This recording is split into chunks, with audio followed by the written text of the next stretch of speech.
We live in toxic times, but we don't have to live in toxic bodies. This presentation will discuss the kinds of toxins we humans have been exposed to, both historically and currently, the way in which the body deals with these toxins, and what we can do to support the detoxification process. Pre-industrial men and women had very little to worry about in terms of toxic exposure. The kinds of toxins they might have encountered were limited to the smoke from a cook fire, the occasional poisonous plants and mushrooms that might find their way into the soup pot, the toxins found in moldy foods, and heavy metals like lead and mercury found in well and river water. The name of the detoxification system that handles these types of poisons is called the glutathione conjugation pathway, and for pre-industrial man, this was all that was needed. Modern men and women have these same types of toxins to deal with, but both the manner in which we are exposed to them, as well as the amounts we are exposed to, have changed. Let's look first at smoke. Our troubles began in the 1800s with the widespread use of coal as an energy source for homes, factories, transportation, and the production of electricity. In London, infamous black fogs from burning coal would last for days, darkening both the faces of the buildings and the lungs of their inhabitants. Many of the citizens of London and other newly industrialized cities became sick and died. In time, legislation was passed putting coal-burning plants farther away from residential sectors, but this was only a short-term solution. There is, after all, only one planetary atmosphere, and as more and more countries became industrialized, the smoke from burning coal became a worldwide problem. Add to the air the exhaust expelled from the now nearly 600 million vehicles on the world's roads, and you can see that the smoke problem has only increased. In some cities like Los Angeles and Mexico City, daily smog reports are given in the newspapers and radio stations, letting people know how safe it is to go outside and breathe the air. Comparing photos of the atmosphere over the last 20 years, meteorologists have been able to document a significant darkening of our skies. A thick cloud of toxic air has settled over the planet, and while it is worse in some areas than others, the atmospheric changes are evident from pole to pole. Add to this the fact that some of us breathe smoke directly into our lungs from cigarettes, and the problem is only compounded. Our glutathione system was sufficient to detoxify the smoke of a small cook fire, but it is overwhelmed by the sheer mass of airborne toxins it must currently deal with, and so these airborne toxins have begun accumulating in our bodies. Let's move on to the next type of toxin, chemicals. The only chemicals pre-industrial man was exposed to would be found in the plants he would eat. Plants have various defenses against being eaten. Some plants, like cactus, develop sharp spines as a deterrent. Others manufacture chemicals that make those who ingest them sick. Cooking would often destroy or dilute these poisons to levels that were no longer harmful, but still, we would need the glutathione system to deal with them from time to time. Today, we are exposed to thousands of chemicals on a daily basis. Each year, an estimated 400 million tons of the 6 to 7 million known chemicals are produced for use in industry. Artificial colors and flavors, preservatives, toxic sugar substitutes, and many other chemicals go directly into our food and drink. The rest of these chemicals eventually find their way into the air, soil, and groundwater, and then into our bodies. Again, our glutathione system is overwhelmed, and as a result, our bodies accumulate toxic chemicals. The third group of toxins we will discuss are those that come from bacteria and molds. It may seem odd that we are still dealing with bacteria and molds in the 21st century. After all, refrigeration keeps food from spoiling, so where would we find ourselves exposed to them? Let's look at mold toxins first. All the grains, nuts, and seeds we eat are routinely tested for mold toxins, and if they test above a certain level, they are removed from the human food supply. Even with this inspection, our food is often infected with mold toxins at some level. Take any nut, grain, or seed and look closely at it. It probably looks fine, but place it under an ultraviolet light in a dark place, and you will often see the telltale eerie green glow given off by mold growing on the food you are about to eat. Animals get even less protection. The feed given to cows, poultry, pigs, and fish are allowed to, and regularly have, extremely high levels of mold toxins in them. Food considered too moldy for human consumption is purchased at a discount as feed for these unlucky animals. Over the animal's life, these mold toxins continue to concentrate in their tissues in ever-increasing amounts. When we then eat these toxic animals, their mold toxins are passed on to us. Through the principle of biological magnification, we often end up with mold toxin levels hundreds of times higher than that of the livestock we actually eat, and thousands of times higher than the moldy food they eat.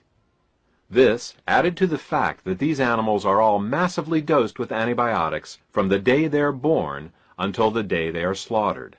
These antibiotics, meant to prevent their cramped and unhygienic living conditions from giving them infections, makes for an even greater mold toxin exposure, as many antibiotics are made from molds. When you include the toxic molds growing in the walls and ventilation systems of most houses and office buildings, you can see that we actually have a significantly greater exposure to mold toxins now than we did 300 years ago. Again, our glutathione system is overwhelmed, and as a result, our bodies begin to accumulate mold toxins. Okay, we've discussed molds. Now let's look at bacteria. Better hygiene has removed most of our bacterial exposure with one exception, and that is the bacteria we carry within our own bodies. It may be surprising for you to learn that there are more bacterial cells living inside your gut than there are cells in your own body. Billions of bacteria live in our mouths, on our skin, and especially in our gut. Now, if you were breastfed as a child and never given antibiotics, then it is likely that your gut is filled with healthy, life-giving bacteria. These good bacteria help you digest your food and produce useful things like B vitamins and vitamin K. On the other hand, if you have ever taken antibiotics, then you've killed off some of your good bacteria, and bad bacteria may be growing in their place. These bad bacteria can secrete toxic waste products, sometimes directly into our bloodstreams, day in and day out. Let's discuss heavy metal exposure. The only source of heavy metals for pre-industrial men and women would have been their drinking water.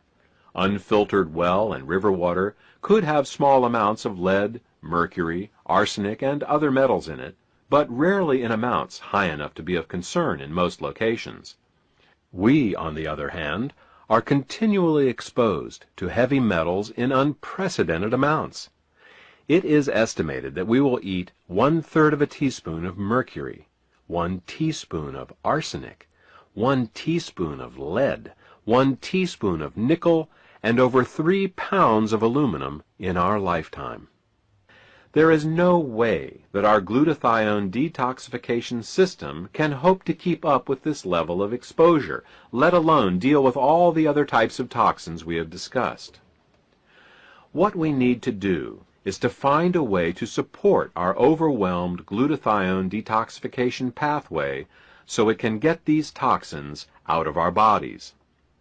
To support the glutathione detoxification pathway in our bodies, we have to do two things.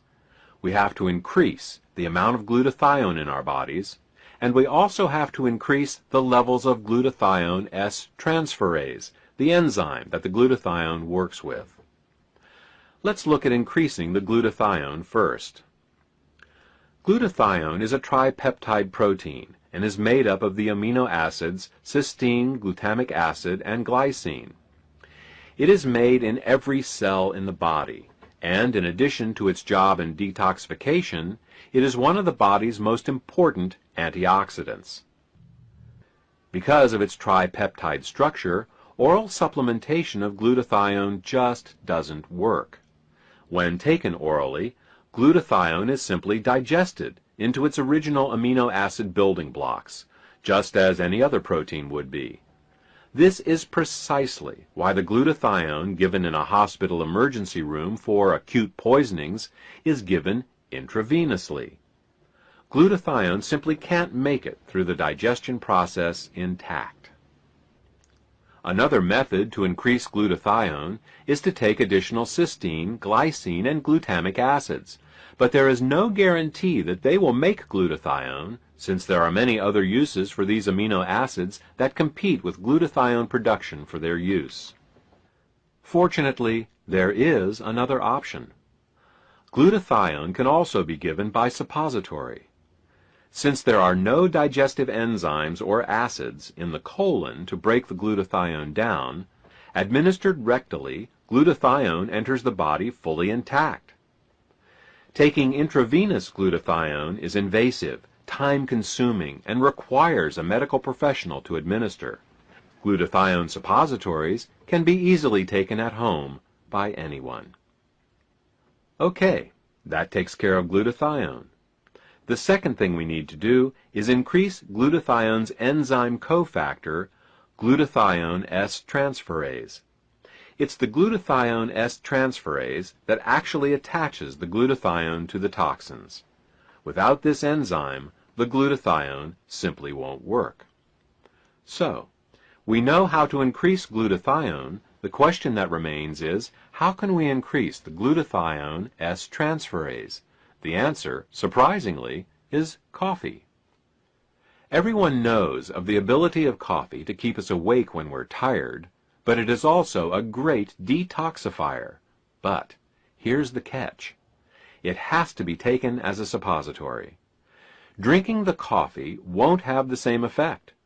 This is because when coffee is taken rectally, it goes right to the liver, where it has an entirely different effect than when you drink it.